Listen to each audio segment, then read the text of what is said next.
मनशियात बरामदगी केस में बड़ी पेशरफ। वफाकी वज़ीर दाखिला राना सनाउल्लाह ने बरीयत की दरखास्त दायर कर दी है। प्रोसिक्यूशन के पास ठोस शवाहिद मौजूद नहीं है। सियासी बुनियादों पर मुकदमा दर्ज किया गया, ये मौक़िफ़ अपनाया गया है। फवाद चौधरी के मीडिया पर बयान के बाद मुकदमे की कोई हैसियत नहीं रही है। अदालत राना सनाउल्लाह को बरी करने का हुक्म दे, ये इस्तदाह की गई है। इसी पर मज़ीद बात कर लेते हैं। हमारे साथ मौजूद है मोहम्मद अशफाक। मोहम्मद अशफाक, बताइएगा क्या बड़ी पेशरफ सामने आ सकी है? जी बिल्कुल, वफाकी वज़ीर दाखिला राना सनाउल्लाह ने 15 किलो मंशियात बरामदगी केस में के मुकदमे में बरीयत की दरख्वास्त लाहौर की स्पेशल सेंट्रल अदालत में दायर कर दी है।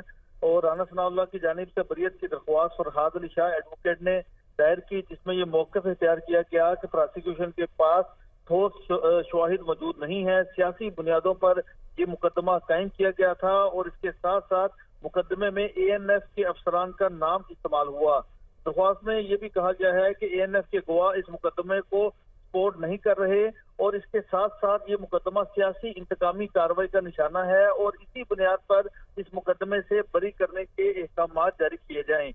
ये दरख्वास्त राना सनाउल्लाह की जानिब से दायर कर दी गई है और अभी तक इस मामले पर फर्द जुर्म भी जो है वो आयद हो चुकी है और तमाम तर मामला पर जो गवाहान है उनके बयानात कलमबंद करने का सिलसिला जारी है। लेकिन राना सनाउल्लाह की जानिब से इस मुकदमे में बरीयत की दरख्वास्त दायर कर दी गई है और ये कहा है कि प्रोसिक्यूशन के पास इस मुकदमे में कोई सबूत मौजूद नहीं है और इसी बुनियाद पर उनको इस मुकदमे से बरी किया जाए। जी, बहुत शुक्रिया आपका।